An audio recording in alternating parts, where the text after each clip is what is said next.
That leave be given to bring in a bill to make provision about the skills and knowledge required of a person driving a taxi or private hire vehicle and related responsibilities of taxi or private hire vehicle company operators and service providers, to require operators of taxi or private hire vehicle companies and service providers to hold specified types and levels of insurance, to make provision about the tax liability of taxi or private hire vehicle companies and service providers and for connected purposes. Mr. Speaker, I am grateful for the opportunity to present this bill and am delighted by the strength of support from honourable and right honourable members across this House, reflected, I think, in the attendance today. This is a bill that seeks to put fair competition and passenger safety at the heart of the taxi and private hire vehicle industry in London and across the country. The advent of new technology in the taxi and private hire industry is revolutionising the way that people are able to navigate our great capital city.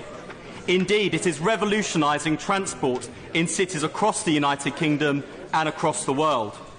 At its best, disruptive technology drives innovation and increases competition, with enormous benefits for businesses and consumers alike. But as we have seen on the streets of London, it also brings significant challenges. This bill seeks to address some of the challenges that have been neglected for far too long. The debate about the future of London's taxi industry has been unfairly characterised as a debate between those who support competition and innovation on one hand and those who want to cling to the past on the other. Mr. Speaker, this is lazy analysis. It is true that London's iconic black taxi trade is at risk. I would go as far to say that the threat to the black cab trade is existential. But the cabbies I represent aren't afraid of change and innovation. They aren't afraid of new technology, and they aren't afraid of competition either. But they are finding it increasingly hard to compete in a changing marketplace with both hands tied behind their back. And it's great to see, Mr. Speaker, even the Chancellor taking an interest in their plight. The Chancellor may need a taxi, Mr. Speaker. I represent many black taxi drivers, Mr. Speaker. Ilford North was once known as Green Badge Valley, and it's still not unusual to see taxis parked on the driveways of Gants Hill, Clay Hall, Barkingside and Woodford. I also represent hundreds of minicab drivers and drivers who work for new market entrants like Uber. Like many Londoners, I use black taxis, particularly in central London, and I also use minicabs and apps like Uber locally. I welcome the choice and enjoy the benefits of competition. But I also recognise, Mr. Speaker, that the explosion in the number of private hire vehicles in London presents regulatory challenges and risks for passengers. An investigation for LBC by Theo Usherwood exposed the ease with which individuals can access a private hire licence without adequate insurance. We know that a number of vehicles are already on the road without appropriate insurance. Last year, The Guardian was able to demonstrate how easy it was for an Uber driver to pick up a customer having provided fake insurance paperwork via its operating system.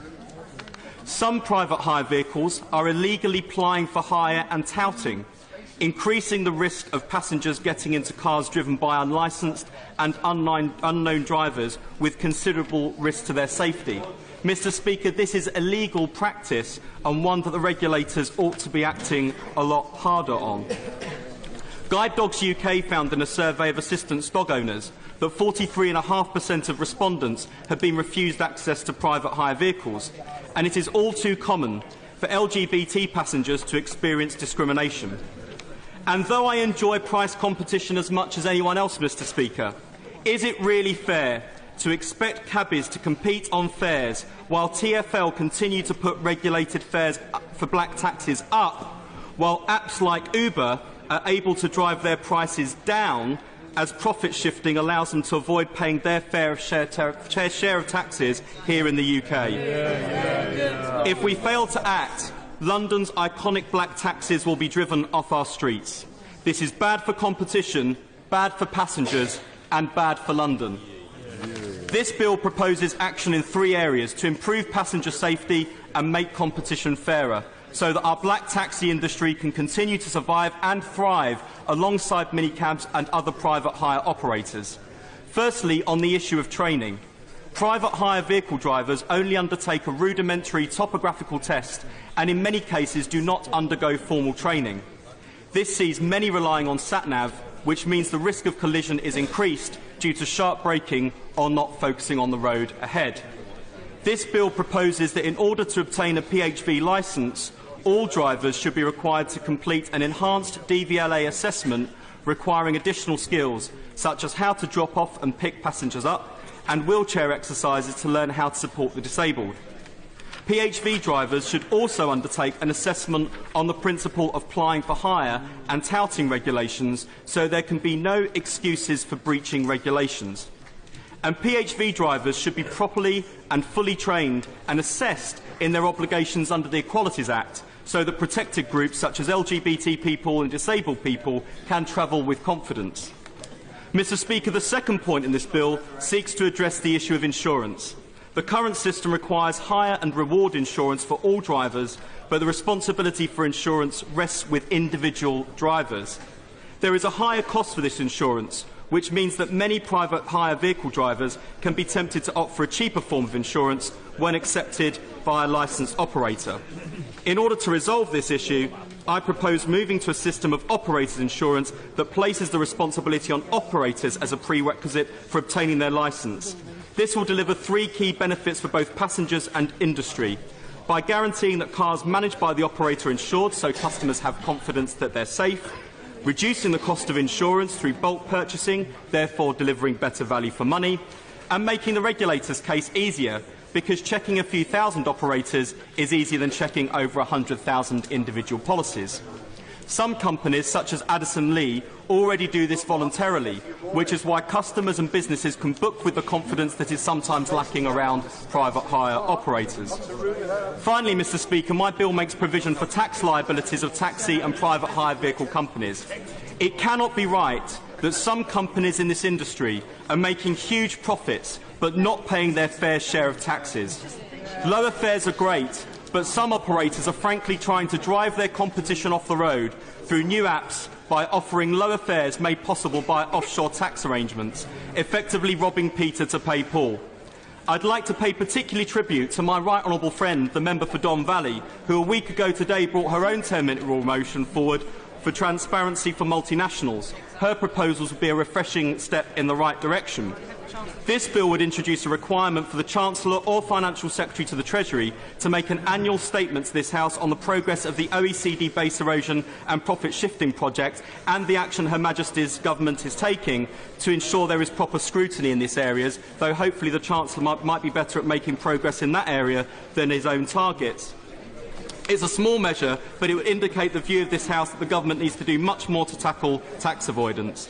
And these changes collectively would go some way to levelling the playing field. TfL need to go further than they currently propose, and in any event, these challenges also exist in towns and cities across our country. Mr. Speaker, Gwyneth Paltrow once said, "Brits are far more intelligent and civilised than Americans." I love the fact you can hail a taxi and just pick up your pram and put it in the back of a cab without having to collapse it. Perhaps more profoundly, Professor John O'Keefe, a Nobel Prize-winning neuroscientist, said, "Some of the best navigators in the world are London taxi cab drivers. They have to learn 25,000 streets and how to get from one to the other." Mr. Speaker, I'm sure the whole House will agree that Brits are more intelligent and taxi cab drivers are the best navigators in the world. They are also small business men and women, providing a world-famous service and struggling to make sure that they owe their families and make their families a good living. We owe them a chance to compete fairly, and we owe it to our great capital city to ensure that this iconic black taxi industry and that great iconic black taxi itself isn't confined to London's history books. For these reasons, and so many more, Mr. Speaker, I commend this bill to the House. Order. The question is that the honourable member have leave to bring in the bill. As many as are that opinion say aye. Aye. On the contrary, no. I think the ayes have it. The ayes have it. Who will prepare and bring in the bill? Lynn Brown, Neil Coyle, John Cryer, Clive Efford, Mr David Lammy, Kate Ossamore, Joan Ryan, Mr Virendra Sharma, Gareth Thomas, Mr Charles Walker and myself, sir.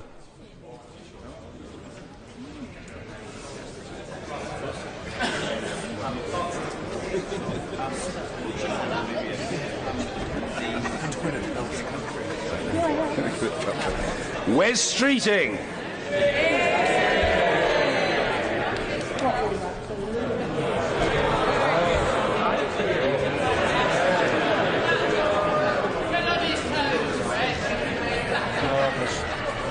Taxi and Private Hire Vehicle Operators Regulation Bill. Second reading what day? Friday, 22nd April, sir. Friday the 22nd of April. Thank you. Order. The clerk will now proceed to read the orders of the day.